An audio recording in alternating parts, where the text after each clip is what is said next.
1980 മുതൽ 2000 വരെയുള്ള കാലഘട്ടങ്ങളിൽ വാഹന വിപണിയിൽ സജീവമായിരുന്ന ഒരു ഓഫ് റോഡ് കോൺടെസ്റ്റ് ആയിരുന്നു ക്യാമൽ ട്രോഫി എന്ന് പറയുന്നത്.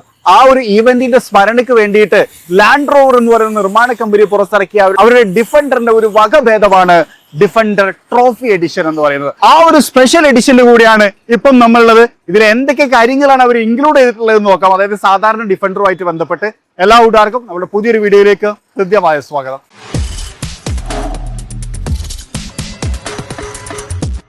ഒന്നാമത്തെ ഒരു കാര്യം ഇവർ ഇൻട്രൊഡ്യൂസ് ചെയ്ത ഈ ഒരു കളറാണ്.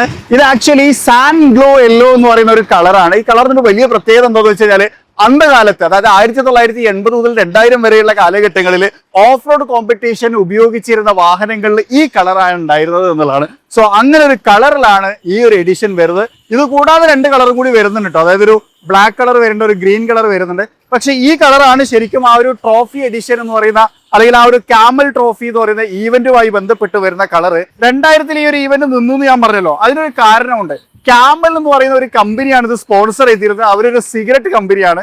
സിഗരറ്റിന്റെ പ്രൊമോഷൻസും കാര്യങ്ങളൊന്നും ചെയ്യാൻ പറ്റില്ല എന്ന നിയമം വന്നപ്പോഴാണ് ശരിക്കും ആ ഒരു ഇവന്റ് നിർത്തിയിട്ടുണ്ടായിരുന്നത്. പക്ഷേ ഈ ഒരു മോഡൽ പുറത്തിറക്കുന്നതിനോടുകൂടി ഡിഫൻഡർ പറയുന്ന, അല്ലെങ്കിൽ ലാൻഡ് റോവർ പറയുന്ന ഒരു കാര്യം എന്താണെന്ന് വെച്ച് കഴിഞ്ഞാൽ ഇവരിനി ഒരു ട്രോഫി എഡിഷൻ എന്ന് പറഞ്ഞിട്ട്, അല്ലെങ്കിൽ ഒരു ട്രോഫി കോൺടെസ്റ്റ് കൊണ്ടുവരുന്നുണ്ട്. ഒരു ഓഫ് റോഡ് എക്സ്ക്ലൂസീവ് ഈവന്റ് ആണ്. ഇത് വാങ്ങുന്ന ആൾക്കാർക്ക് അതിൽ പങ്കെടുക്കാനുള്ള അവസരം കൂടി ഈ വണ്ടിന്റെ കൂടെ കിട്ടും എന്നുള്ളത്. അതായത് കേവലം ഒരു വണ്ടി വാങ്ങുക മാത്രമല്ല, ഒപ്പം തന്നെ ഒരു എക്സ്ക്ലൂസീവ് ഓഫ് റോഡ് ഇവന്റിൽ പങ്കെടുക്കാനുള്ള ഒരു ഇൻവിറ്റേഷൻ കൂടി ഈ വണ്ടിന്റെ കൂടെ അവർക്ക് കിട്ടുന്നുണ്ട് എന്നുള്ളതാണ്. സോ ഈ ഒരു കളറിന്റെ ഹൈലൈറ്റ് അതാണ്. 1980 ആ ഒരു ക്യാമൽ ട്രോഫിയിൽ ഉപയോഗിച്ചിരുന്ന അതേ കളർ ഒരുപാട് മോഡൽ ഇട്ടോ. ലാൻഡ് റോവറിന്റെ ഒരുവിധം എല്ലാ മോഡലുകളും ആ ഒരു ഓഫ് റോഡ് കോമ്പറ്റീഷനിൽ പങ്കെടുത്തിരുന്നു എന്നുള്ളതാണ്. യെല്ലോന്റെ കൂടെ തന്നെ നമുക്കൊരു ബ്ലാക്ക് പാറ്റേണും കൂടി കൊടുത്തിട്ട് നല്ല അട്രാക്റ്റീവ് ആക്കിയിട്ട് ഡിഫൻഡർ എന്ന് പറഞ്ഞ ലെറ്ററിംഗ് ഒക്കെ ഒരു ബ്ലാക്ക് കളറിനകത്താണ്. അതുപോലെ തന്നെ ഇവിടെ നമുക്ക് ട്രോഫി എന്ന് പറയുന്ന ഒരു സ്റ്റിക്കറിംഗ് കൊടുത്തിട്ടുണ്ട്. അതുപോലെ തന്നെ ഈ ഒരു ഹുഡിന്റെ ഭാഗത്ത് ഒരു മാറ്റ് ഫിനിഷ് കൊടുത്തിട്ടുണ്ട്. ഇതിലൊരു മാറ്റ് റാപ്പ് കൂടി കമ്പനി പറയുന്നുണ്ട് എന്നതാണ്. പിന്നെ ഓപ്ഷണൽ ആയിട്ട് ഒരു ഇലക്ട്രോണിക് വിഞ്ച് കൂടി ഇതിന്റെ കൂടെ കൊടുക്കുന്നുണ്ട്. ആ ഒരു സമയത്ത് ഇതിന്റെ ബമ്പറും കാര്യങ്ങളും കുറച്ച് ഡിഫറെന്റ് ആയിരിക്കും എന്നുള്ളതാണ്. സോ ഫ്രണ്ടിൽ വന്നിട്ടുള്ള പ്രധാനപ്പെട്ട മാറ്റങ്ങൾ ഇതൊക്കെയാണ്. പിന്നെ ഈ ഹെഡ് ലാമ്പിലേക്ക് വന്നു കഴിഞ്ഞാൽ ഇതെല്ലാം സെയിം തന്നെയാണ്. പക്ഷേ ഈ ഒരു ഐസ് ക്യൂബ് ഉണ്ടല്ലോ, ഈ ഒരു എലമെന്റ്, അതിനകത്തൊരു ചെറിയ ട്വീക്ക് ലാൻഡ് റോവർ കൊണ്ടുവന്നിട്ടുണ്ട് എന്നുള്ളതാണ്. ശരിക്കും ഈ ഒരു കളറിനകത്ത് ആ ഒരു ബ്ലാക്ക് തീമും കാര്യങ്ങളൊക്കെ കാണാൻ നല്ല രസമുണ്ടല്ലേ. അതുപോലെ ഈ ഡോട്ട് സാധനങ്ങളൊക്കെ ഇതൊക്കെ തന്നെയും അവിടെ നമുക്ക് അതേപോലെ തന്നെ കാണാൻ പറ്റും. ഇനി സൈഡ് പ്രൊഫൈലിലേക്ക് വരുമ്പോഴേ 2 പ്രൊഫൈലിലും ഡിഫറെന്റ് ആയിട്ടുള്ള കാര്യങ്ങൾ പറയാറുണ്ട്. ഒന്നാമത്തേത്, ഇത് ശരിക്കും പറഞ്ഞ ഒരു ആക്സസറീസ് പാക്ക് ആണ്. നമുക്കിവിടെ കാരിയർ കാണാം, സാധനങ്ങളൊക്കെ കയറ്റി കൊണ്ടുപോകാൻ ഒരു ഓഫ് റോഡ് പോലെ. അതുപോലെ തന്നെ നമുക്കൊരു മൾട്ടിപർപ്പസ് ബോക്സ്, അതായത് ഗിയർ കാരിയർ എന്നാണ് പറയാ. ആ ഒരു സാധനം ഇവിടെ കൊടുത്തിട്ട് ഒരു ഗ്ലോസി ബ്ലാക്കിനകത്താണ് കൊടുത്തേക്കുന്നത്. പക്ഷെ ഏറ്റവും വലിയ ഹൈലൈറ്റ് ഈ സ്റ്റീൽ വീലാണ്. ശരിക്കും പറഞ്ഞു കഴിഞ്ഞാൽ സാധാരണ ഡിഫൻഡറിനകത്ത് നമ്മൾ കാണുന്ന അലോയ് വീല് പാറ്റേൺ ഒക്കെ ഭയങ്കര ഡിഫറെന്റ് ആണ്. ഇതിനകത്തൊരു സ്റ്റീൽ വീലാണ് കൊടുത്തിരിക്കുന്നത്. 20 ഇഞ്ചാണ് ഡിഫൻഡറിന്റെ ബാഡ്ജിയും കാര്യങ്ങളൊക്കെ കാണാം. അത് നല്ല രസമുണ്ട് ശരിക്കും. ലോഞ്ചിന്റെ സമയത്ത് ഇതിനൊരു വേറെ ഒരു പാറ്റേൺ, ഒരു വൈറ്റ് കളർ വീലൊക്കെ കാണിച്ചിട്ടുണ്ടായിരുന്നു എന്നുള്ളതാണ്. അതുപോലെ ഈ ഒരു ആക്സറീസിന്റെ ഭാഗമായിട്ട് നമുക്കിവിടെ മഡ് ഫ്ലാപ്പ് കാണാം. അത് ഫ്രണ്ടിലും ബാക്കിലും ആ ഒരു മഡ് ഫ്ലാപ്പ് കൊടുത്തിട്ടുണ്ട്. അതും അതിനൊരു ഹൈലൈറ്റ് ആയിട്ട് നമുക്ക് എടുത്തു വരാം. പിന്നെ വേറെ കാര്യം, ഇതിന്റെ അണ്ടർ ബോഡിയിലെ കംപ്ലീറ്റ് റബ്ബർ കോട്ട് ചെയ്തിട്ടുണ്ട്, കുറച്ചും കൂടി എക്സ്ട്രീം ഓഫ് റോഡ് കേപ്പബിലിറ്റീസിന് വേണ്ടിയിട്ട്. ഇനി ഇവിടേക്ക് വന്നു കഴിഞ്ഞാൽ ഇവിടെ നമുക്കൊരു ട്രോഫി എഡിഷന്റെ ഒരു ഗ്രാഫിക്കൽ റെപ്രസെന്റേഷനും നമ്മൾ കൊടുത്തിട്ടുള്ളതാണ്. ഇനി ഇപ്പുറത്തെ സൈഡിലേക്ക് വന്നു കഴിഞ്ഞാൽ ഇവിടെ നമുക്കൊരു സ്നോർക്കൽ കാണാം. കാരണം ഓഫ് റോഡ് പേർപ്പസിലൊക്കെ പോകുന്ന സമയത്ത് വാട്ടർ വെയ്ഡിങ് സപ്പോർട്ടിങ് കിട്ടാൻ വേണ്ടിയിട്ടാണ്. വാട്ടർ വെയ്ഡിങ് നമുക്കൊരു 800 മില്ലിമീറ്റർ വരെ കിട്ടും എന്നുള്ള കാര്യമൊക്കെ പറഞ്ഞിട്ടുണ്ടായിരുന്നു. ഇപ്പുറത്തെ സൈഡിലേക്ക് വരുന്ന സമയത്ത് ഇവിടെ നമുക്കൊരു ലാഡർ കൂടി കൊടുത്തിട്ടുണ്ട്. ശരിക്കും ഈ മൊത്തം പാക്കിൽ ഞാൻ പറഞ്ഞു ഒരു ഓഫ് റോഡ് പാക്ക്, അല്ലെങ്കിൽ ആക്സസറീസ് പാക്ക്, അല്ലെങ്കിൽ ഒരു എക്സ്പെഡിഷൻ പാക്ക് എന്നൊക്കെയാണ് ഇതിനെ പറയുന്നത്.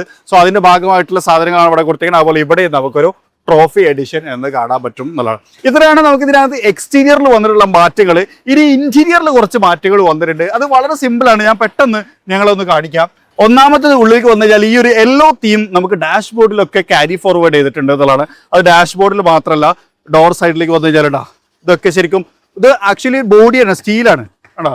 അപ്പൊ ആ ഒരു സ്റ്റീൽ പാറ്റേൺ മൊത്തം നമുക്കിവിടെ കാണാൻ പറ്റും. അത് ഇവിടെയും അതേപോലെ തന്നെയാണ് കൊടുത്തേക്കണേ. ആ ഒരു സെറ്റപ്പ് നമുക്കിവിടെ കൊടുത്തിട്ടുണ്ട്. രണ്ടാമത്തെ ഒരു കാര്യം, ഇവിടെ നമുക്ക് സില്ലിലേക്ക് നോക്കി കഴിഞ്ഞാൽ അവിടെ ട്രോഫി എന്ന് പറയുന്ന ഒരു ഇല്ലുമിനേഷൻ സെറ്റപ്പും കാര്യങ്ങളൊക്കെ കൊടുത്തിട്ട്, അതേപോലെ ഇവിടെയും നമുക്കൊരു ട്രോഫി, ആ ഒരു പാസഞ്ചറിന്റെ കൈ പിടിക്കുന്ന ആ ഒരു സ്ഥലത്തില്ലേ ഒരു ട്രോഫി എന്ന് പറയുന്ന ലെറ്ററിങ്ങും കാര്യങ്ങളൊക്കെ കൊടുത്തിട്ടുണ്ട്. അതുപോലെ അതൊരു പാഡ് ലാമ്പും വരും കേട്ടോ, ട്രോഫി എന്ന് പറയുന്നത്. അപ്പൊ നമ്മൾ ഒക്ട വരുന്ന പോലെ, ഡിഫൻഡർ വരുന്ന പോലെ അങ്ങനത്തെ ഒരു സെറ്റപ്പ് കൊടുത്തിട്ടുണ്ട്.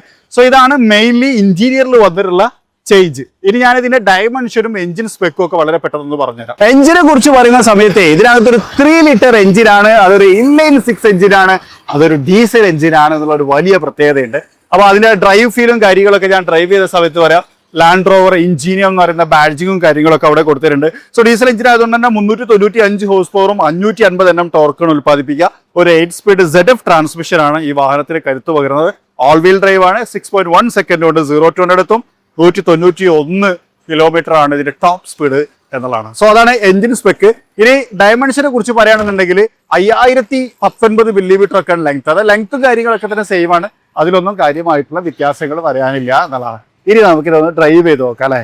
ഈ വണ്ടി ഉണ്ടല്ലോ, അതായത് ട്രോഫി എഡിഷൻ, മുംബൈയിൽ ഞാൻ കുറച്ച് നേരമായിട്ട് ഈ ഒരു ട്രാഫിക്കിനിടയിലൂടെ ഒക്കെ ഇങ്ങനെ ഓടിച്ചു കൊണ്ടു നടന്നുകൊണ്ടിരിക്കുകയാണ്. ആ ഒരു സമയത്തുള്ള എൻ്റെ അനുഭവങ്ങളെ കുറിച്ചാണ് ഞാൻ സംസാരിക്കുന്നത്. ഒന്നാമത്തത് ഭയങ്കര എഫേർട്ട്ലെസ് ആട്ടാ. ഇതിന്റെ എഞ്ചിന് ഭയങ്കരമായിട്ട് റവ് ചെയ്യുന്ന സൗണ്ടൊന്നും നമുക്ക് ഇങ്ങനെ കാര്യമായിട്ട് കേൾക്കൂല. ഒന്നാമത് നമ്മൾ ഭയങ്കര ഇതിൽ കൊണ്ടുവരാം. അത്യാവശ്യം നല്ല RPM കയറ്റുന്ന സമയത്ത് സൗണ്ട് വരുന്നുണ്ട്, ഐ എഗ്രി ദാറ്റ്. പക്ഷെ ഈ ഒരു ഇതൊരു സിറ്റി ഡ്രൈവ് ആണല്ലോ, ഇതിനകത്ത് ഇത് ഭയങ്കര കംഫർട്ടബിൾ ആണ്. പിന്നെ നമുക്ക് കിട്ടുന്ന റോഡ് റെസ്പെക്ട്, അതും ഒരു നെക്സ്റ്റ് ലെവൽ സാധനമാണ്. ഇതിനകത്ത് യാത്ര ചെയ്യുന്ന സമയത്ത് ഞാൻ ആസ്വദിക്കുന്നത് അത് കിഡിലോസ്കി എന്നറിയില്ല നമ്മൾ, ആ മൂഡാണ്. കാരണം വെച്ച് കഴിഞ്ഞാൽ എല്ലാവരും നോക്കും, പിന്നെ അതേപോലെ തന്നെ എല്ലാവരും ഒരു കണ്ണു ഇതിൽ വരും. പ്രത്യേകിച്ച് ഈ ഒരു കളർ ടോണ്, ഏതായാലും ഡിഫൻഡർ മഞ്ഞ കളർ, ആ മൂഡ് അല്ലേ. ശരിക്കും അത് ഞാൻ ഭയങ്കരമായിട്ട് ആസ്വദിക്കുന്നുണ്ട് ഈ ഒരു ഡൽഹി ട്രാഫിക്കിനിടയിൽ. പിന്നെ എയർ കണ്ടീഷനും കാര്യങ്ങളൊക്കെ നല്ലതാണ്. ഇപ്പൊ ഇത്ര നേരം ഞാൻ നല്ല ചൂടത്തായിരുന്നു, പെട്ടെന്ന് മഴ ചെയ്തു. മുംബൈയിൽ ഇങ്ങനെ മഴ ചെയ്യുന്നൊരു സമയമാണ്. സോ അതുകൊണ്ട് തന്നെ കുറച്ച് മുമ്പ് നല്ല ചൂടായിരുന്നു, ഇപ്പൊ നല്ല മഴയായി. പക്ഷേ AC നന്നായിട്ട് നല്ല പെർഫെക്റ്റ് ആയിട്ട് വർക്ക് ചെയ്യുന്നുണ്ട്, ദാറ്റ്സ് ഗുഡ്. പിന്നെ ഇതിന്റെ ഈ ഒരു സീറ്റിംഗ് പൊസിഷനും സസ്പെൻഷനും ഭയങ്കര സ്മൂത്താണ്. കുറച്ചുകൂടി ഒരു ഓഫ് റോഡ് കേപ്പബിലിറ്റി ഒക്കെ ഉള്ളൊരു വണ്ടിയാണ്.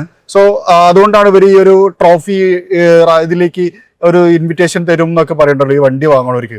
സോ ഓഫ് റോഡ് കൊണ്ടുപോകും, അതിന് വേണ്ടിയിട്ട് താഴ്ഭാഗത്ത് റബ്ബർ ഇട്ട് ചെയ്തിട്ടുണ്ട് എന്നൊക്കെ ഞാൻ പറയല്ലോ. പിന്നെ അതുപോലെ തന്നെ ഇതിന്റെ കൂടെ എയർ കംപ്രസറും കൂടി കൊടുക്കുന്നുണ്ട് ഓപ്ഷനിലായിട്ട്, വിഞ്ചും എയർ കംപ്രസറും. അപ്പോൾ നമുക്ക് ഡീഫ്ലേറ്റ് ചെയ്തിട്ടൊക്കെ ഓഫ് റോഡിൽ കയറാൻ വേണ്ടിയിട്ട് അത് നമ്മളെ ഹെൽപ്പ് ചെയ്യും. സോ അങ്ങനെ ഒരു ഓപ്ഷൻ കൂടി ഇതിനകത്തുണ്ട് എന്നുള്ളതാണ്.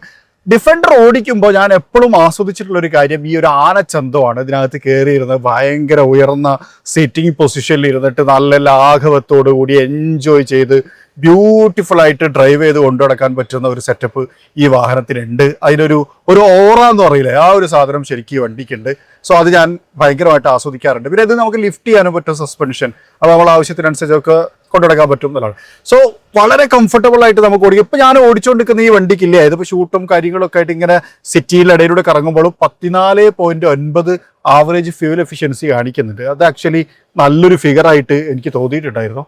So that is very interesting കേട്ടോ. പിന്നെ എഞ്ചിൻ പെർഫോമൻസിന്റെ കാര്യം നമ്മൾ പറഞ്ഞല്ലോ, 3 ലിറ്റർ ഡീസൽ എഞ്ചിൻ, എന്തൊരു സ്മൂത്ത് ആൻഡ് പവർഫുൾ എഞ്ചിനാണെന്ന് അറിയോ. ഇതിനകത്ത് ടോർക്ക് ധാരാളം ഉണ്ട്, അറൌണ്ട് 700 Nm ടോർക്ക് ഉണ്ട്. കാരണം ഒരു ഓഫ് റോഡ് വണ്ടിക്ക് വേണ്ട ശരിക്കും ടോർക്കാണ്.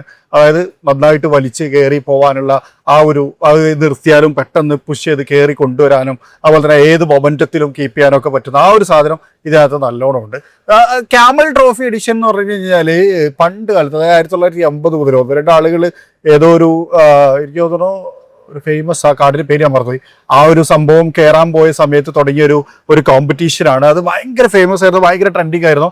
ക്യാമൽ എന്ന് പറയുന്ന സിഗരറ്റ് ബ്രാൻഡാണ് അത് റൺ ചെയ്തുകൊണ്ടിരുന്നത്. അപ്പോൾ സിഗരറ്റിന്റെ പ്രൊമോഷനും കാര്യങ്ങളൊക്കെ പ്രശ്നം വന്നപ്പോൾ ആ ഒരു പരിപാടി 2000 അവസാനിച്ചു. സോ എനിക്ക് തോന്നുന്നു ലാൻഡ് റോവർ അതിന്റെ ഒരു ചെറിയൊരു സൈഡ് ട്രോഫി എഡിഷൻ എന്നുള്ള പേരിൽ തുടങ്ങാനുള്ള ഒരു പ്ലാൻ ഉണ്ട് എന്ന് ഞാൻ മനസ്സിലാക്കുന്നു. അപ്പോൾ അതിലേക്കുള്ളൊരു ഇൻവിറ്റേഷൻ ആണ് ഇവർ കൊടുക്കുന്നത്. അപ്പോൾ ഈ ക്യാമൽ ട്രോഫി എഡിഷനിൽ ലാൻഡ് റോവർ സ്ഥിരമായിട്ട് പങ്കെടുക്കുമായിരുന്നു. അവരെല്ലാ വണ്ടികളും, ഡിഫൻഡർ പങ്കെടുക്കുമായിരുന്നു, ഒരുവിധം എല്ലാ സ്പോർട്ടും ഭാഗത്തെ SUV മോഡലുകളൊക്കെ പങ്കെടുക്കുമായിരുന്നു എന്നാണ് ഞാൻ മനസ്സിലാക്കുന്നത്. അപ്പോൾ ആ ഒരു സീരീസിന്റെ ലെഗസിയാണ് ശരിക്കും ഈ ഒരു ട്രോഫി എഡിഷനിലേക്ക് വന്നതും ഈ ഒരു കളർ അതിന് സ്പെഷ്യലായിട്ട് കൊടുക്കാനുണ്ടായ കാരണവും ഒക്കെ വരുന്നത് എന്നുള്ളതാണ്. സോ എൻജിൻ വളരെ നല്ലതാണ്. കുറച്ചൊരു ലിറ്റിൽ ഡിഫറെന്റ് എലമെന്റുകളുണ്ട്. സോ ഒരു വ്യത്യസ്തത ആഗ്രഹിക്കുന്ന ആൾക്കാർക്കൊക്കെ എന്തുകൊണ്ടും ട്രൈ ചെയ്യാൻ പറ്റുന്ന, അതായത് ഒരു യുണീക്ക്നെസ് ബിൽഡ് ചെയ്യാൻ വേണ്ടിയിട്ട് സഹായിക്കുന്ന ഒരു വണ്ടിയായിട്ട് നമുക്കിതിനെ എടുത്തു പറയാം. കേരളത്തിലൊരു ട്രോഫി എഡിഷൻ നിലവിലുണ്ട് കേട്ടോ. അതിപ്പോൾ അടുത്താണ് ലോഞ്ച് ചെയ്തപ്പോൾ കേരളത്തിൽ ഫസ്റ്റ് ട്രോഫി എഡിഷൻ എത്തിയിട്ടുണ്ട്. അത് നമുക്ക് പരിചയമുള്ള ഒരാൾ തന്നെയാണ് സ്വന്തമാക്കിയിട്ടുള്ളത്. നമ്മൾ മലയാളികൾക്ക് കുറച്ചുകൂടി ഡിഫൻഡർ താല്പര്യം കൂടുതൽ. നമ്മുടെ നാട്ടിൽ ഒരുപാട് ഡിഫൻഡർ ഉണ്ട്. എൻ്റെ ഒരു സുഹൃത്തുണ്ട് ഷാസ്മാൻ, അവരെന്നെ ഏറെക്കുറെ 100+ 110-ലധികം ഡിഫൻഡറുകൾ സെല് ചെയ്തിട്ടുണ്ട് എന്നുള്ളതാണ്. സോ ഡിഫൻഡറുകൾ ഒരുപാട് നമ്മുടെ നാട്ടിലുണ്ട്. നമുക്ക് മലയാളികൾക്ക് കുറച്ചുകൂടി ഒരു താല്പര്യമുള്ള പോലെയൊക്കെ തോന്നാറുണ്ട്. കാരണം എനിക്ക് തോന്നുന്നത് വെർത്താണ്, 1 കോടി സംതിങ് കൊടുക്കുന്നതിന് നമുക്ക് വെർത്തായിട്ടുള്ള റോഡ് പ്രസൻസും ആ സ്പേസും പെർഫോമൻസും അതെല്ലാം നമുക്ക് കിട്ടുന്നുണ്ട് എന്നുള്ളതാണ്. സോ ഒരു വണ്ടി എടുക്കുന്ന ആൾ എന്തായാലും ആഗ്രഹിക്കുന്ന കാര്യം അതൊക്കെ തന്നെ ആയിരിക്കും എന്നുള്ളതാണ്. അപ്പോൾ എന്തായാലും ഞങ്ങൾക്ക് ഇങ്ങനെ ഡിഫൻഡർ ട്രോഫി എഡിഷൻ എക്സ്പീരിയൻസ് ചെയ്യാനുള്ള ഒരു അവസരം കിട്ടിയിട്ടുണ്ടായിരുന്നു. അപ്പോൾ ആ ഒരു അവസരം നിങ്ങളുമായിട്ട് പങ്കുവെച്ചതാണ്. നിങ്ങൾക്ക് ഇഷ്ടപ്പെട്ടിട്ടുണ്ടാവും വിചാരിക്കുന്നു. ഇഷ്ടപ്പെട്ടെങ്കിൽ ലൈക്ക് ചെയ്യാൻ മറക്കരുത്. അതുപോലെ തന്നെ ചാനൽ ആദ്യമായിട്ട് കാണുന്ന സുഹൃത്തുക്കളുണ്ടെന്ന് ഫോളോ ചെയ്യാൻ മറക്കരുത്. നമുക്ക് മറ്റൊരു വീഡിയോയിൽ മറ്റൊരു വിശേഷമായിട്ട് കാണാം. അതുവരെ ചെറിയൊരു ബ്രേക്ക്.